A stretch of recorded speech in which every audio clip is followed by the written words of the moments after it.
Hello students, welcome to my channel online study with new style. আজ আমি আমার এই ভিডিওর মাধ্যমে তোমরা যারা এবছরে অর্থাৎ 2025 সালে উচ্চ মাধ্যমিক ফাইনাল পরীক্ষা দিতে চলেছ এবং তোমাদের যাদের উচ্চ মাধ্যমিক পরীক্ষাতে পুষ্টিবিজ্ঞান বা নিউট্রিশন বিষয়টি আছে, আজকে তোমাদের এবিটিএ টেস্ট পেপার থেকে পুষ্টিবিজ্ঞান অংশের AC 310 পেজের এসিকিউ এর সম্পূর্ণ নির্ভুল সমাধান তোমাদের সামনে তুলে ধরলাম। সুতরাং আজকের এই ভিডিওটি তোমরা প্রথম থেকে শেষ পর্যন্ত মনোযোগ সহকারে দেখো, কারণ আমি এই ভিডিও চলাকালীন এই এসিকিউ প্রশ্নোত্তরে ফ্রি পিডিএফ এর পাসওয়ার্ডটি দেখিয়ে দেবো, যার মাধ্যমে তোমরা ভিডিও ডেসক্রিপশন থেকে পিডিএফ ডাউনলোড করে ওপেন করতে পারবে।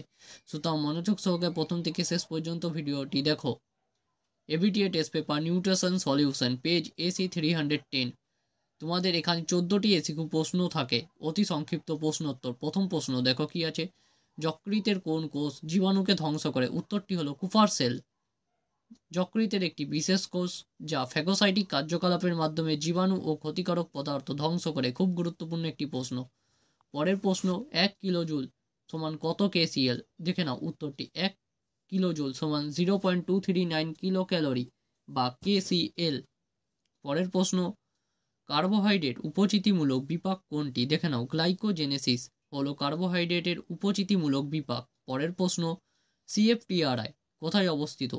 সিএফটিআরআই central food technological research institute, এটি ভারতের কর্ণাটকের মহীশূরে অবস্থিত। পরের প্রশ্ন, গবি বলতে কি বুঝো বা গবির কর্মসূচিগুলি লেখো। খুব গুরুত্বপূর্ণ একটি প্রশ্ন, দেখে নাও। গভীর কর্মসূচিগুলি হলো শিশুদের পুষ্টির মান নির্ধারণের জন্য শিশু বিকাশ তালিকার ব্যবহার করা।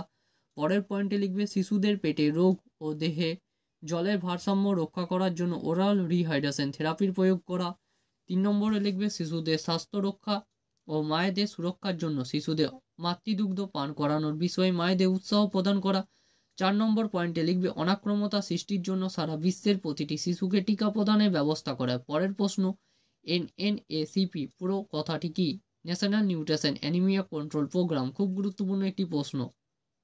তোমরা যারা আমার অ্যাব্রিভিয়েশন সাজেশন ভিডিওটি দেখো নাই, ভিডিওর এন্ড স্ক্রিনে এবং ভিডিওর আই বাটনে দিয়ে রেখেছি, সেখান থেকে গিয়ে অতি অবশ্যই সেই ভিডিওটি দেখো। এবং তোমরা এই আগের পেজে অর্থাৎ AC 310 এই পেজেরই এমসিকিউ এর সমাধান এবং 406 পেজের এমসিকিউ এর সমাধান ভিডিও আমি ভিডিওর এন্ড স্ক্রিনে দিয়ে রেখেছি, সেখান থেকে গিয়ে অতি অবশ্যই সেই ভিডিওগুলি দেখো। এবিটিএ টেস্ট পেপারে যতগুলি পেজ ছিল সব পেজগুলি এমসিকিউ এবং এসকিউ এর সমাধান আমার এই চ্যানেলের মাধ্যমে করে দেওয়া হয়েছে। সুতরাং ভিডিওগুলি তোমরা এখনও যারা দেখো নি, অতি অবশ্যই ভিডিওর আই বাটনে আমি প্লেলিস্টে লিঙ্ক দিয়ে রাখবো, সেখান থেকে গিয়ে প্রতিটি ভিডিও দেখবে। পরের প্রশ্ন দেখো কি আছে, ICMR 2010 অনুযায়ী পুরো পুরুষ কাকে বলে? উত্তরটি দেখে নাও, ICMR 2010 অনুযায়ী পুরো মানব, এটা মানব হবে না, পুরো মানব হবে। পুরুষ হলেন 18 থেকে 29 বছর বয়সী, 60 কেজি ওজন বিশিষ্ট, 1.73 মিটার উচ্চতা সম্পন্ন পুরুষ যার BMI মান 20.3 এবং যিনি কোনো রকম ব্যাধি থেকে মুক্ত ও কর্মক্ষম। পরের প্রশ্ন, ডিমান্ড ফিডিং বলতে কি বুঝো? খুব গুরুত্বপূর্ণ একটি প্রশ্ন, দেখে নাও।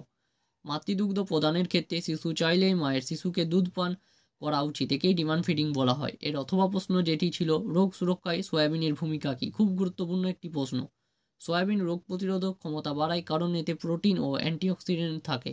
পরের প্রশ্ন, ফল সংরক্ষণে ব্যবহৃত রাসায়নিক পদার্থের নাম। দেখে নাও, ক্যালসিয়াম কার্বাইড বা সোডিয়াম মেটাবাইসালফেট, পটাশিয়াম মেটাবাইসালফেট, সোডিয়াম বেঞ্জয়েড। পরের প্রশ্ন, অনুত্তেজক খাদ্য ব্ল্যান্ড ডায়েট, এই অনুত্তেজক খাদ্যকেই ব্ল্যান্ড ডায়েট বলা হয়। খুব গুরুত্বপূর্ণ প্রশ্ন। অনুত্তেজক খাদ্য ব্ল্যান্ড ডায়েট হলো এমন এক ধরনের খাদ্য বা পত্র যাতে ঝাল মশলার এবং তন্তুর পরিমাণ খুব কম থাকবে। পরের প্রশ্ন, মাতৃদুগ্ধের NPU বলতে কি বোঝো? NPU অর্থাৎ নেট প্রোটিন ইউটিলাইজেশন মাতৃদুগ্ধের জন্য সাধারণত 90 থেকে 95%। PP ফ্যাক্টর কাকে বলে? খুব গুরুত্বপূর্ণ একটি প্রশ্ন। ভিটামিন নিয়াসিন পেলেগা রোগ প্রতিরোধ করে বলে নিয়াসিনকে পেলেগা প্রিভেন্টিভ ফ্যাক্টর বা PP ফ্যাক্টর বলা হয়। AVA অডিও ভিজুয়াল এইডস এর সুবিধা এবং অসুবিধা লেখো। দেখে নাও, নিরক্ষর এবং স্বাক্ষর নির্বিশেষে সকলকে শিক্ষিত করা যায়। ইন্দ্রিয়গ্রাহ্য অর্থাৎ দর্শন ও শ্রবণ উভয়কেই প্রভাবিত করে বলে সহজে মনে রাখা যায়। অসুবিধা, ব্যবহারের জটিলতা, এই এইডস ব্যবহারের জন্য বিশেষ সরঞ্জাম এবং প্রযুক্তি প্রয়োজন, যা অনেক সময় পরিচালনা করতে জটিল হয়ে পড়ে। পরের পয়েন্টে লিখবে, খরচ বেশি। অডিও ভিজুয়াল এইডস এর সরঞ্জাম ও রক্ষণাবেক্ষণ উচ্চ ব্যয় জড়িত, যা অনেক প্রতিষ্ঠানের জন্য একটি চ্যালেঞ্জ হতে পারে। অথবা প্রশ্ন, ভারতে যে খাদ্য তালিকা ব্যবহার করা হয় তা কোন সংস্থা দ্বারা প্রকাশিত হয়? দেখে নাও, ভারতের খাদ্য তালিকা ICMR Indian council of medical research দ্বারা প্রকাশিত হয়। এবং পরের প্রশ্ন দেখে নাও, ফোর মিল্ক বলতে কি বুঝো? দেখে নাও, ফোর মিল্ক হলো স্তন্যপানের সময় স্তনের শেষ দিকে যে দুধ নিঃসৃত হয়, এটি ঘন ক্রিম এবং ফ্যাট সমৃদ্ধ হয়। স্তনপান শুরুর সময় যে দুধ বের হয় সেটিকেই বলা হয় ফোর মিল্ক। খুব গুরুত্বপূর্ণ প্রশ্ন। আজকের ভিডিওতে তোমাদের AC 310 পেজের যতগুলি এসিকিউ ছিল সবগুলির সমাধান করে দেওয়া হলো। পরের ভিডিওতে 406 পেজের এসিকিউ এর সমাধান করে দেওয়া হবে। 406 পেজের MCQ এর সমাধানের ভিডিও আমি ভিডিওর এন্ড স্ক্রিনে দিয়ে রেখেছি, সেখান থেকে গিয়ে সেই ভিডিওটি অতি অবশ্যই দেখো। আজকের ভিডিওর 14টি প্রশ্নই খুবই গুরুত্বপূর্ণ। এই প্রশ্নগুলির মধ্যে থেকে তোমরা ফাইনাল পরীক্ষার প্রশ্নোত্তর কমন পাবে। যারা তোমরা নিউট্রিশন বিষয়টিকে এখনও ভাবছো কি করে পাস করবে, তাদেরকে অতি অবশ্যই বলবো ABTA টেস্ট পেপারে নিউট্রিশনের প্রতিটি পেজের MCQ এবং ACQ এর সমাধানগুলি ভালো করে প্র্যাকটিস করো। তার সঙ্গে সঙ্গে নিজের পাঠ্যপুস্তক বা টেক্সট বইটিকে অতি অবশ্যই পড়ো। এবং বলবো ABTA টেস্ট পেপার থেকে গুরুত্বপূর্ণ যে 7 নম্বর মানের প্রশ্নোত্তরগুলো আছে সেগুলো একটু প্র্যাকটিস করে নিতে। কোনো প্রশ্নের উত্তর দরকার হলে অতি অবশ্যই তোমরা আমাকে নিচে কমেন্টে জানাতে পারো, আমি চেষ্টা করবো সেই প্রশ্নের সমাধান করে দেওয়ার। খুব শীঘ্রই দেখা হচ্ছে তোমাদের সাথে একটি নতুন ভিডিওতে। আজকের ভিডিওটি যদি তোমাদের হেল্পফুল মনে হয় অতি অবশ্যই চ্যানেলটিকে সাবস্ক্রাইব করে অল নোটিফিকেশন করে রাখো এবং এই ভিডিওটি একটি লাইক করো। তোমাদের একটি লাইক আমাদের ভিডিও করা উৎসাহকে আরও অনেক গুণ বাড়িয়ে তোলে।